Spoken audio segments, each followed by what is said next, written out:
You know, I started this business 2016 August. I got my first sale in November. Of that year? Of that year. That's like 3 months. Months after. So I just had to continue showing up. And, you know, I started, you know, putting out videos online to say, okay, this business is real. This is my house. This is my sitting room.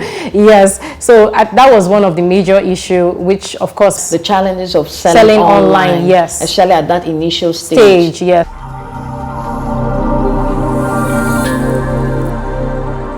How did you start? How did you even bear the idea even way back in school? Agents say you're a leader of Tomorrow, but then I would look at those people. They told us that when we were in there. We were 10, 20, 30, 40, and they're still there. So yes, I had a lot of energy and I wanted to do things a certain way, and I was rude here and I was doing that. Eventually, I was fired. Were you able to use any of your knowledge in promoting your business? It's so complicated because I'm such a multifaceted person. I mean, we started in England. Good Hair started in England. Eventually, had to open something in Nigeria. All hair is processed. You cannot take hair from a donor and put it into your head. Because you're a public figure, you become a target. Look at all the companies we started. We have board members from Nigeria, but also from around the world, because we want to build world-class companies that outlive us. Welcome to Omon's Couch, an entrepreneurship and career talk show where we help young entrepreneurs and professionals reach their full potential. My name is Omon, your darling host, and I'll be bringing you amazing guests who have seen it all to educate and inspire you with their story.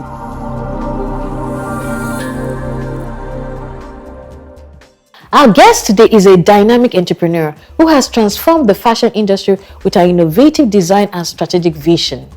As the founder of Africa's largest Jord fabric brand, her achievements are truly inspiring. She's none other than Rukky Overo. Let's welcome her to Omon's Couch.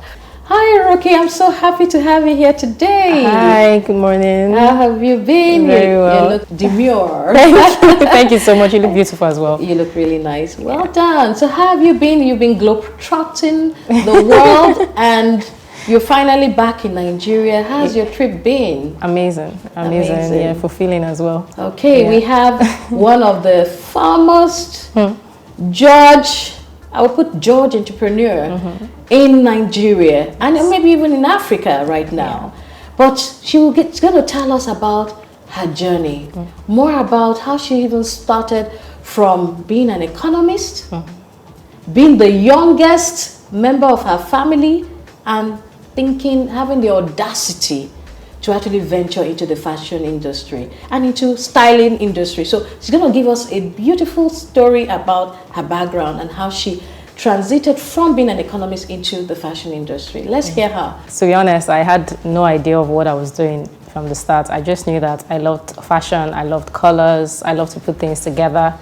In school, in my university days, immediately I got into school and I, get dressed for lectures. Everybody just compliments me. They love what I like. Oh, you're looking good. I love what you're wearing. Do you have this for sale?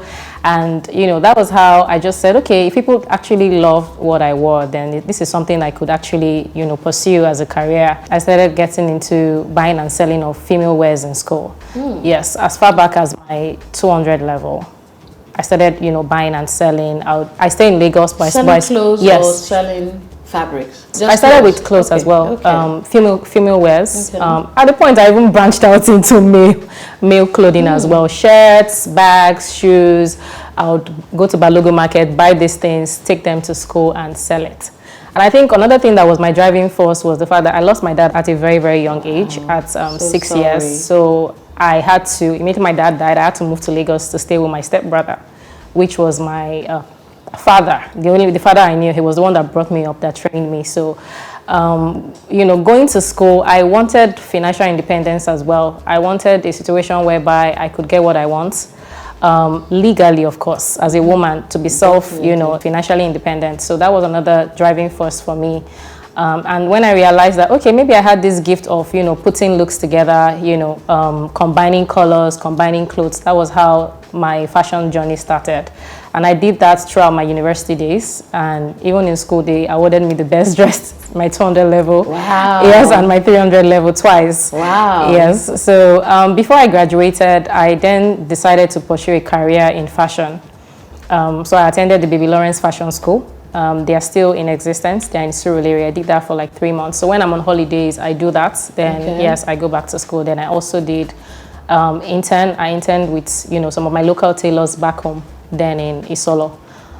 So that was how it started. Initially, I thought fashion was going to be my final bus stop because I loved putting the pieces together, like the look, creating the look, not necessarily the production aspect. Yes. Because while I was doing the production aspects, I knew that, okay, this work is going to be very, very taxing. Definitely. Yes, and very, very stressful and very, very time consuming. So, but I wanted to just acquire that knowledge just to have that idea of what it takes to produce something from scratch to finish. So that was why I acquired that. Then I started the business, the fashion business. I was making clothes. At that time, within 2010 to 2012, after I graduated, I got a job immediately with West African Examination Council. I was their first customer service representative because at that time they just launched their customer service department. So I was there for 5 years, combining that with my fashion business. Wow. So I would go to work in the morning, 9, we resume at 9, then we close at 4. Then once I get home at 4:30, because I stay around, the office was in Yaba, but I was living at Ikeja at that time. I would start my George fabric business. Yes. I picked an eye for it because I realized that we were saying like Ashoke everywhere. That takes me to the next question. I noticed in 2016, you started the George fabric sales. Yeah. But what gave you that, idea to create that niche market for yourself? Because you were actually doing fashion, sewing clothes, then you just decided to go into George. Why not any other thing? Why not Ashoke? Why not any other fabric like laces? Why did you go into George specifically? Okay. So I had like my personal page on Instagram. I had like personal presence on Instagram with the Ruvero designs, right? Because I was into fashion designing, I got to see a lot. I was seeing a lot of bridal, a lot of bridal outfits, a lot of Yoruba outfits as well. We had so many Yoruba Ashoke vendors selling Ashoke online. Then I realized that there was nobody actually doing this George business online on Instagram at that time. I did my research very well. Everybody that wanted to buy George, they go to Balogo Market or they go to Teddy Osho Market to buy George, or they go to Aba to actually buy George. I said, okay. And I think what actually drove that first was the fact that I started seeing even Igbo brides wearing Ashoke. Yes, I did. Yes. Surprisingly, I wore Ashoke on my wedding day. So I know Yoruba. Yes, and I know Yoruba. Yeah. But it was fabulous too. Yes, it was. It's a beautiful fabric as well. But I said, okay, nobody is doing this. Maybe it's something I could try. And I'm from Delta State. We wear George. Exactly. Yes. And so I just, said, okay, I could promote this thing online. And that was how I started. I would go to Balogun during weekends, because that was the only time I had, Saturday, take pictures. Don't forget that while I was in school, I'm already familiar with Balogo Market. There's nowhere I don't know in Balogo. I know the people that sell quality stuff. I know the people that sell things that are not so quality. So I will go from shop to shop, take pictures, post online, then, advertise, talk about the fabric, and that was how I started from my sitting room, and we got to where we are today. Wow, what a wonderful journey.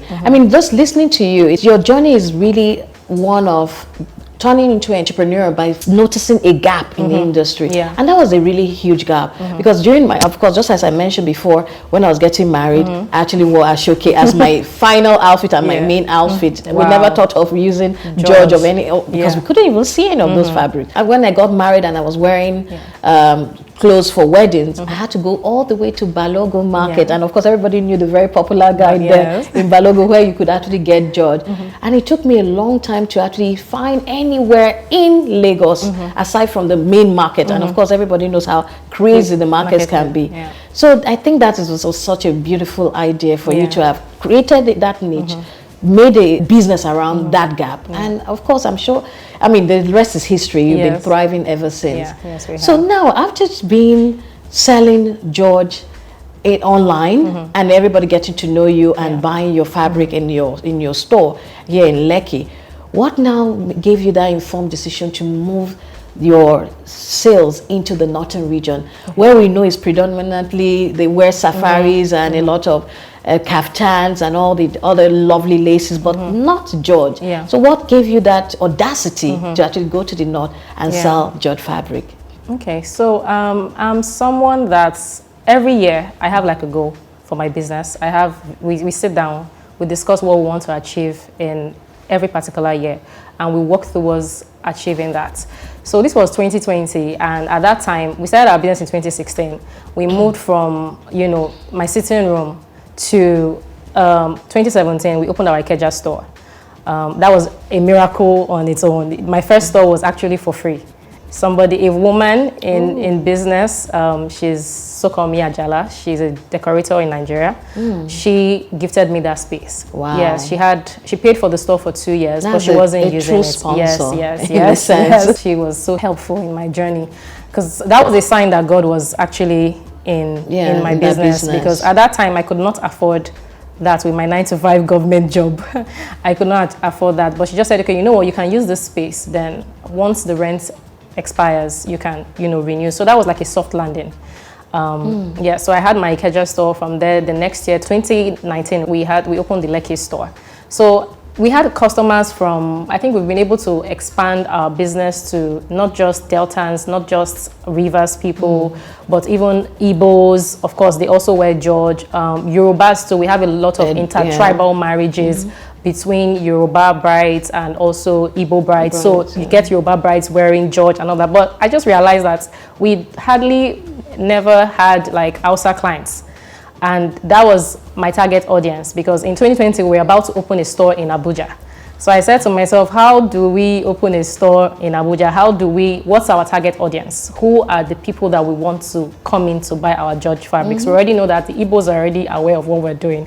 The Yorubas are already aware of what we're doing, because we're in Lagos. So automatically, we're in the city, we're in a Yoruba city. So we have Yoruba clients as well. So that was what I was just praying and asking God, that what exactly do you want me to do? And God just gave us the idea of launching a collection. And the collection, I think the name was very, very specific. The name of the collection was Camel Collection. Camel? Yes, camel. Camel is a traditional wedding ceremony in the north. In the north, okay. Yes, so the name was strategic. I didn't even know how I got the idea, but I made research, I was asking questions. I have a lot of Hausa friends. I schooled in Abuja. Oh, yes. I have a lot of Hausa friends, so I asked them, what are the ceremonies you have? They have the wushe, they have the camel, ceremony. Camel ceremony was distinct for me, because it was, it's a ceremony whereby, the bride is adorned with fabrics. Yes, so there's a rich display of culture, and, the Northerners, they love fabrics, not just any type of fabric, rich, detailed fabrics. Yes, so that was the idea. So we did that. We launched the collection, and we're very strategic, so we're working and collaborating with Northern designers, people that make clothes for, the Hausa, brides. So those were the people that we collaborated with in Abuja. We didn't work with Lagos vendors. We worked with Abuja vendors. Which makes more sense. Which made more sense. Which made more sense. And we, the fabrics, the style, everything was Northern. We used the George to create like outfits that the Hausa bride could relate to and they could wear. And it was a hit, and the production was very, very, very, very, it was mind-blowing. I did not see whatever came after that coming, because people started flooding in from Kaduna, Kanu, yes, brides, Hausa brides that are getting married, people, not just people of like high caliber too. They were coming to buy the George fabric, and it was just beautiful. I think there's something very beautiful about your story, apart from the fact that you actually do your research. You do your homework. Yeah. You don't go into any venture without doing your research and your homework and punching those numbers. You also have this faith-based belief in your entrepreneurship journey, which has also gotten you to where you are today, which is really fantastic. And I think most of the people who have had here, both career giants as well as the powerful entrepreneurial ladies, they all have that same resonating thing about God being the center of everything that they do when it comes to business. So yours is not different, and I'm really, really proud of you for that. And I know not too long ago, I mean, not quite a while back, we met through the phone many times, did a lot of shopping online, and I finally got to see you maybe much later. And I was like, wow, is it the young lady behind this very powerful brand? Your brand is actually bigger than you. And it's so beautiful. And I'm sure you remember that the first day we met and I talked about this. For me, and I think for entrepreneurs out there, it may sound very rosy, may sound very beautiful. And they don't see the hard work behind that picture.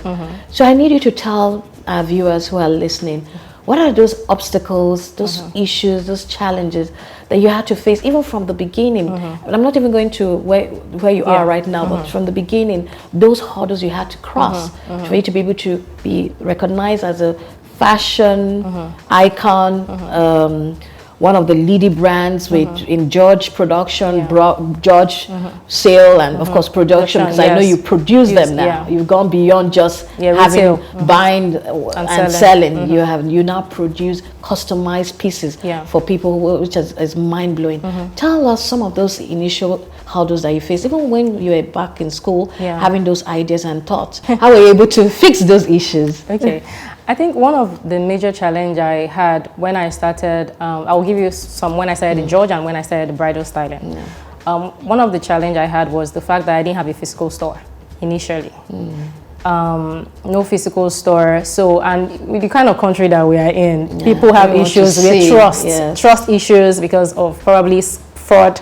People order things online and the vendors, you know, they run away. So it took a while. I had to, if on a normal day, it's something that could actually make you discouraged, because by the time you show up every day online, you're dancing with the George fabric, you're talking about the George fabric, and somebody is saying, oh, sorry, I can't order from you because you don't have a physical store. I don't believe that the business actually exists. Yes, so that was like a major challenge. I know I started this business 2016 August. I got my first sale in November. Of that year? Of that year. That's like 3 months. 3 months after. So I just had to continue showing up. And, you know, I started, you know, putting out videos online to say, okay, this business is real. This is my house. This is my sitting room. Yes. So that was one of the major issue, which, of course, the challenges of selling online. Yes. Especially at that initial stage. Yes. If you're enjoying this episode already, I want you to take a moment to please like this video, subscribe to our channel, and leave your aha moments in the comment section below. We would love to engage with you. Okay, let's get back to the show. For me, even as an entrepreneur, if I want to order something from a website or an Instagram page, I always go down, scroll down, check if somebody has bought exactly mutual followers. Then I didn't have any of that. I just had family and friends. So it was really hard. Also trying to locate, partner with the right producers. Because initially at the first stage, you know, I was buying from Balogo Market. I was just doing like drop shipping, basically. Yes, and I had issues with connecting with the right people. So my first supplies were terrible. Yes, the first supplies I shipped in. Yeah, from outside. Yeah, from outside. When you initiated. Yes, contacts. Trying to get contacts from outside the country. Yes, it was actually really terrible. Wow. Yes, it was actually really terrible. The quality was poor. And you had already paid. Of course, nobody will give you anything until you pay and declare your goods. So that was also very challenging for me. But I know there's nothing I take to God that He doesn't answer. So anytime I go through something, anytime I go through a challenge, and I think it happens to everybody, I think God is just trying to teach us something. Some lessons. And there's always a miracle that comes out of it. Yes. So because if you see the way I got the contacts I got now, it was something that I didn't expect, something I prayed about. God, just send me the right people. I'm tired of buying from, and I knew the kind of quality of fabrics I wanted to be putting out there. I knew that if I wanted people to stop going to this place to buy and they should come, I wanted them to come and buy from me, I needed to put in the work. So God mysteriously just sent me, it was true like maybe a clearing agent. I just asked him a question, please, do you know anybody? Which is the place? Yes. It's like, the oddest place to get such a contact from. The oddest place. Do you know anybody that can? I said, okay, no problem, I can help you. And that was it. And you know, the following year I traveled to these places, then God just directed me to people that understood the kind of quality of fabrics that I wanted, the kind of details, people that are willing to work with you. Because some of all the suppliers, they just want to be stuck in their old ways. They feel like they know it all, but it's a partnership that we are into. The people I'm working with, we're into a partnership. We design these fabrics together. And, you know, that was how God just came through for us with regards to George. Amazing story. Yeah. And now, your business has moved into the bridal styling, and you've been able to break into the American market and being the first to actually break into that market. How have you been able to do that? Honestly, it's just God. It's just God. Like I said earlier, I'm someone that have like my visions and goals for the year. I started bridal styling in 2020 officially. Like, you know, I was doing it right from school. I've been styling my friends, styling myself, styling my family members, and you know, and at that time I wasn't really sure of what I wanted to do in fashion. I just knew that I loved fashion, and I think God just takes us on a journey. Sometimes we think that we are going in this direction, but it's actually leading us to somewhere. So 2020, I discovered that, okay, everybody's talking about bridal styling now. It just popped up in the Nigerian market space. So I was like, okay, what they mean by, I didn't even know what bridal styling was about. Then I did my research and I realized that, okay, this is something I've been even doing for my clients. When you come to my store, you ask me what color should I use, what style, what designer do you think would, you know, make this outfit, what style. Some of them even go as far as, what shoe and bag should I wear with it? So I've been doing this for like years. I said, okay, this is something I should actually venture into. As a product line. Yes, this is something I love to do. This is something I could do. Since I've worked with brides, with fabrics, I could actually do that with actual wedding, creating wedding looks. And that was how it started. And to be honest, another reason, I think another driving force that actually pushed me into bridal styling was the fact that we had, you know, different stylists coming on board at that time, and a lot of the times they styled like the Igbo bride to look like the Yoruba bride. They styled like Igbo brides to look like the Yoruba brides, and people were like, they were not buying our George fabrics to style their Igbo brides. They said, okay, if I don't step into this thing and, you know, and just probably create a niche and style Igbo brides the way they are supposed to be styled, after some time people would just forget about the George fabrics. Yes, so that was very crazy.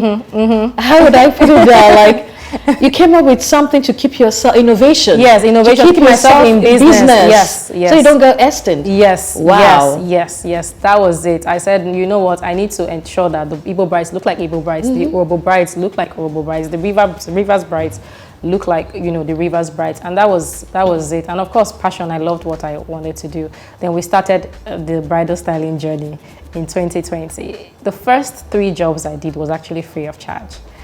It was actually free of charge. I was not about money making. I just wanted to, you know, show that I can do this. I bought my tickets to Abuja for the 2 weddings I had in Abuja. Then one was in Anambra. I paid my tickets to and fro, did the styling job, came back, and that was it. After that year, 2020, 2021, before you know it, we started having, you know, people referred us. The brides that we styled for free started referring us to people. We got our first job, second job, third job, and, you know, down to last year, 2023.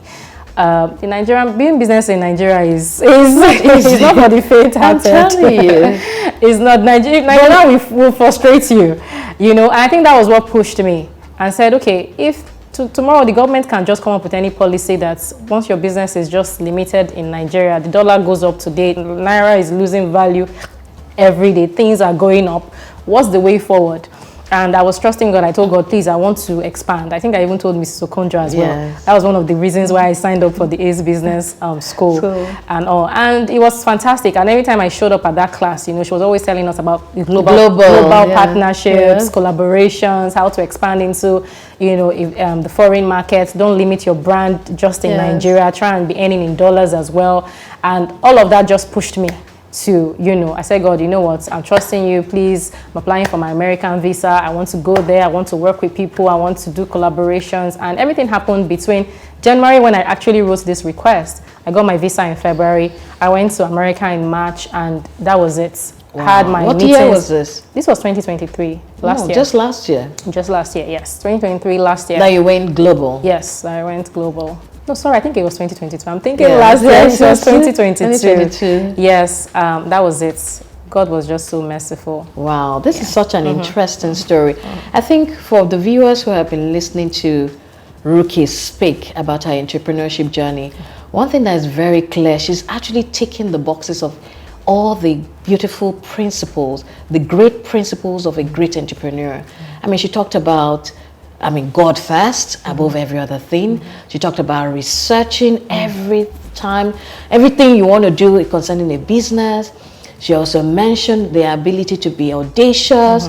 She also mentioned about resilience, you know, all these factors. And now also thinking big. Once you, I mean, you're always innovating yourself. I think the innovation for me blew my mind. She knew somehow that with time, if she doesn't do something in the market concerning making her product relevant now and into the future, she will go extinct, and other fabrics or other types of other types of fabrics would actually take over.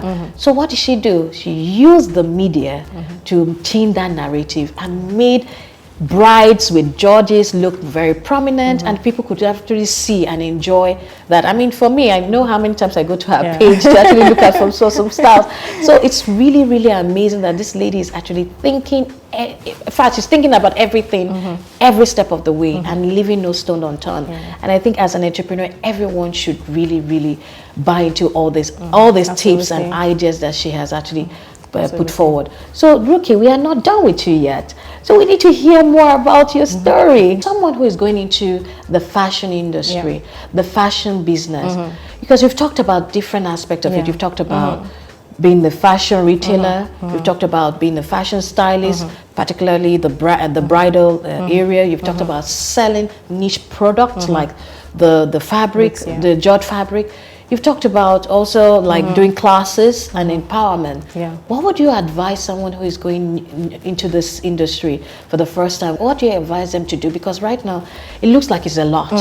If I'm personally going into the fashion industry, I'll be like, where do I start from? Should I start from fashion retailing? Should I follow her journey? Because I know everybody's journey is unique.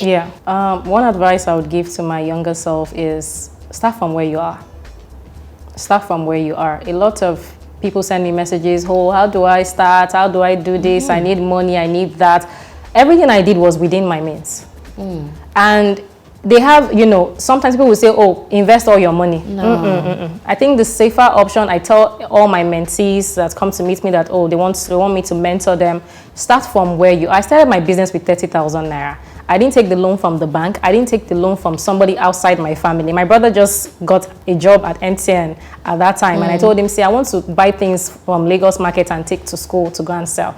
Okay, he said, how much do you need? I said, okay, give me 30,000. At that time, of course, 30,000 was a lot of money. Was a lot of money. So that was where I started.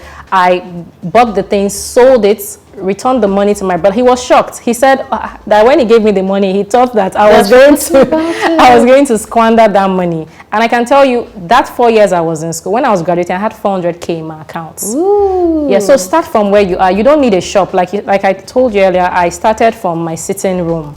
But people want to start businesses. They want to go and buy 10 sewing machines. They want to go and buy this. They want to go and buy that. Shop in Lekki. Yes, shop in Lekki, yes. No. It took time. You have to be patient. You have to trust the process. You have to put God first as well. Definitely. You have to be diligent. Because sometimes it's not going to be rosy. And prudent too. Yes, and prudent with money as well. It's not going to be rosy. Like I said, I started the George business in August, and I had to show up every day online. I made posts. The posts are still there. If you go to my Instagram page, everything is still there. I had to show up every day, like, you know, sharing myself on that, okay, this is, come and buy. And I had my first sale in November. What if I gave up 2 weeks after because nobody bought from me? What if I gave up 3 weeks after because nobody bought from me? I probably won't be where I am today. So you have to be patient as long as you believe in yourself. So I would say another thing is I start small, but I think big. Join us on Omon's Couch, where inspiration meets action. If you are a remarkable entrepreneur or a career giant with a unique story to share, we want to hear from you.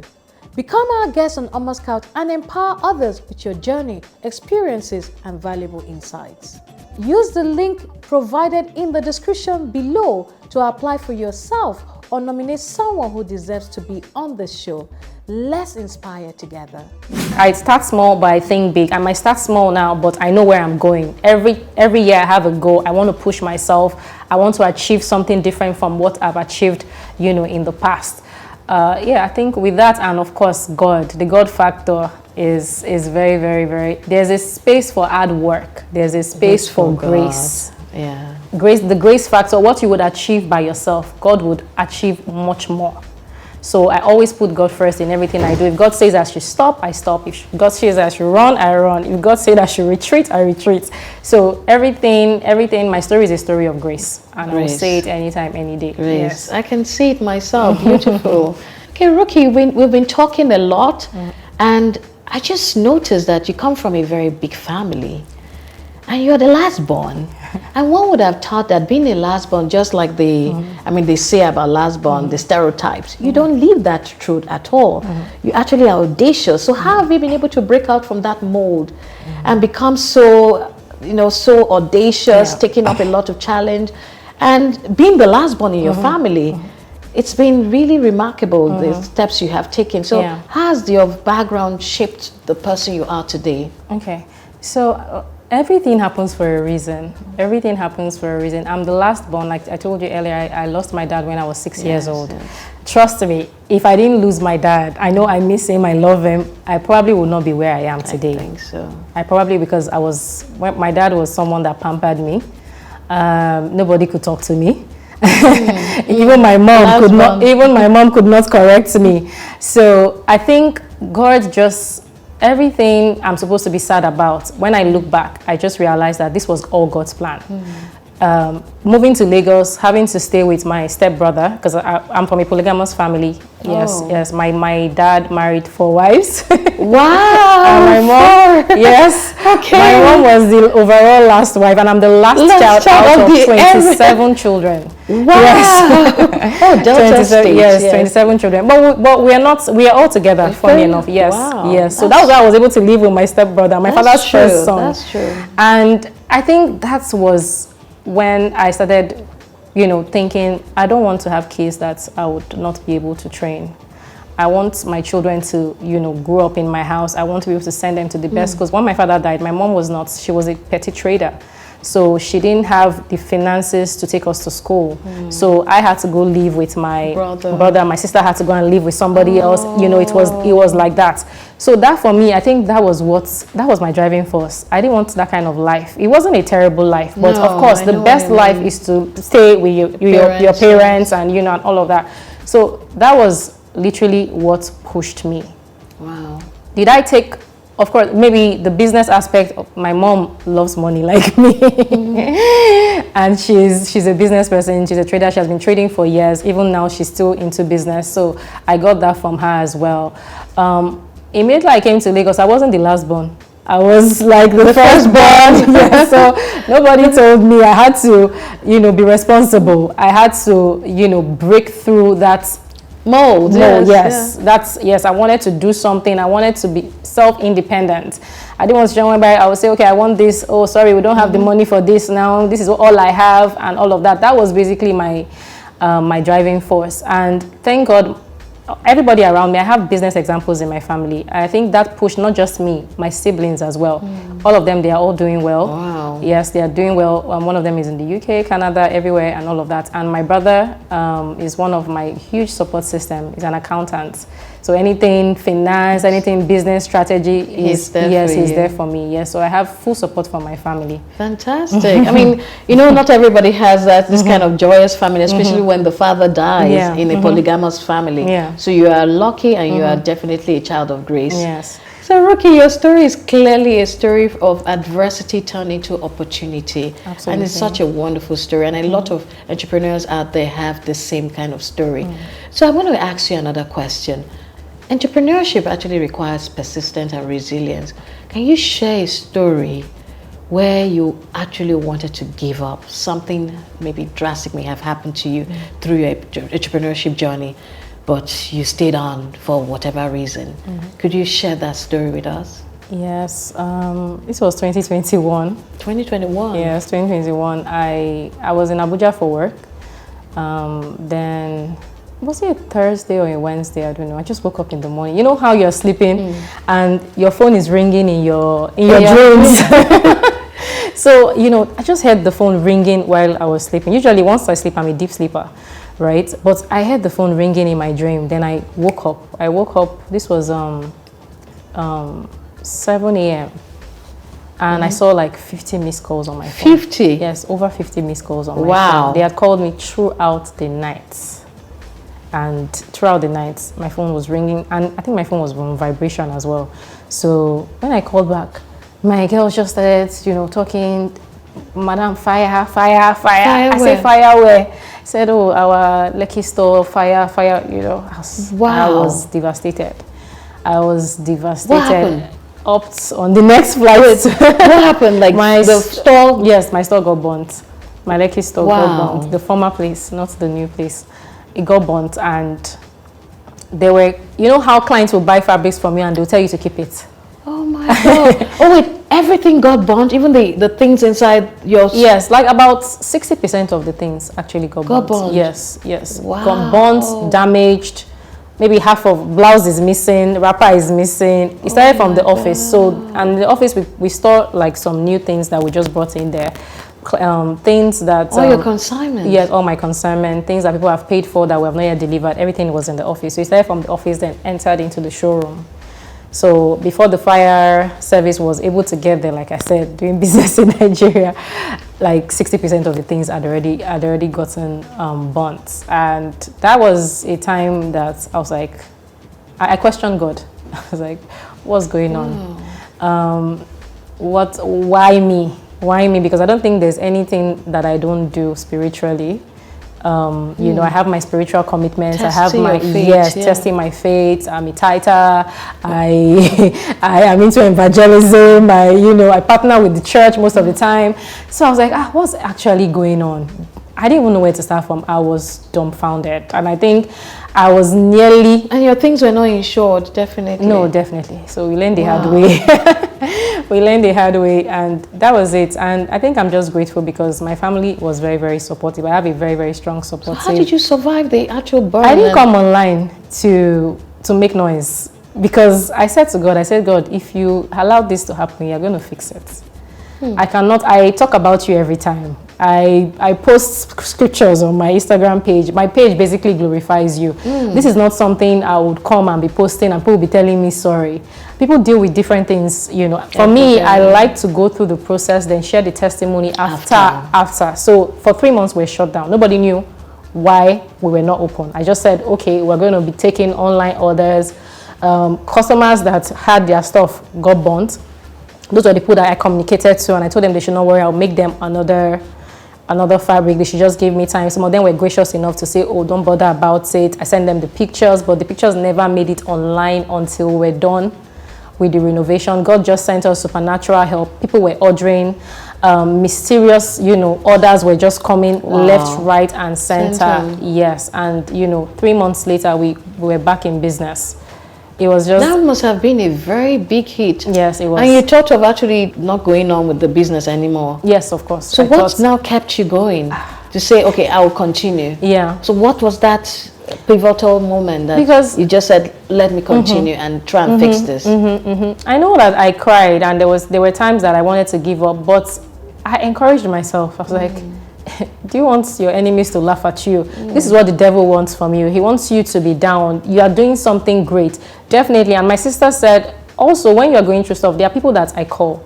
There's some people that I don't call. Exactly. Because by the time you call them, they kill every faith that you have. They kill it. But this sister of mine, Lisa, anytime I call her, she just told me that, Rukky, everything is working together for your good. If God allowed it, it's because a bigger one is coming. Amen. And that was how I just held on to that word. And I kept on declaring every day, God, if you're going to restore, she just told me restoration. God is going to restore you, not even back to that position, but into a better position. Amen. And this was what, before you know it, we renovated the entire place. The landlord wanted to even kick us out, but I'd already just renewed my rent. So I knew that this man, after 1 year, he was going to kick me out. And to the glory of God, we were in a 2-bedroom space. Now we're in an entire building. Yes. Almost a year after. Wow. Yeah, God actually just showed up for me. He showed up for you and showed up and showed out. Well done. You see, that's another adversity turned into opportunity and resilience, and you grew bigger. Yes, I grew bigger. I never believed I could afford a whole building.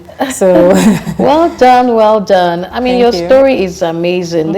You see, an entrepreneur in Nigeria, we go through so much. I mean, these are just few of the challenges. I'm sure there's day-to-day human factor, managing your staff. You also have the government issues, the policies and fines and all that to deal with. but we'll still make it. We always still make it happen. But last question for you is, what's next for Judge by Ruvero? What's next? Eyes have not seen. Yes, I've not heard of the glory of God in your life. In my business. Yeah.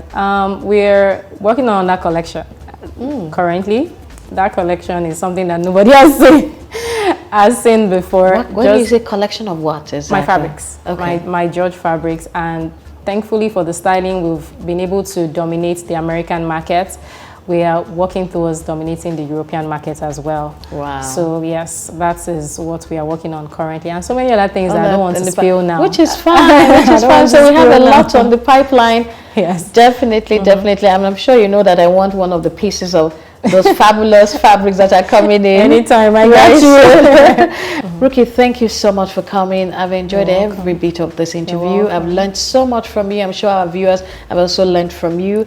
And continue to grow, and we are rooting for you till we see you in all the magazines, Vogue and the rest of them in the future. Amen. Well done. Thank you. Thank you so much. We're going to the fun segment of this interview. We're going to be asking Rukky just one question to see how she understands every other thing apart from fashion.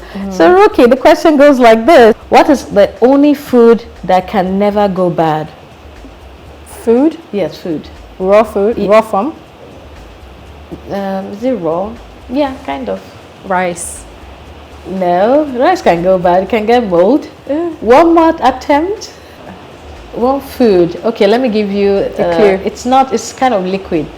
It's slippery. Oil. No. It's actually honey. Oh wow. Yes, I know. I think out of the box to think about that. It's actually honey. I didn't even think about that. Honey actually never goes bad, and it's actually in the natural state. Yeah, most that's of the true. time. Yes, that's true. Well done, well done. Thank you so much for coming, and we enjoyed You're every welcome. bit of this interview. I did as well. Thank you. Thank you for having me. Same here. Thanks for watching Omon's Couch. I'm sure you're eager for another inspiring story. So click here to watch another episode or click here to subscribe. I will see you in the next video.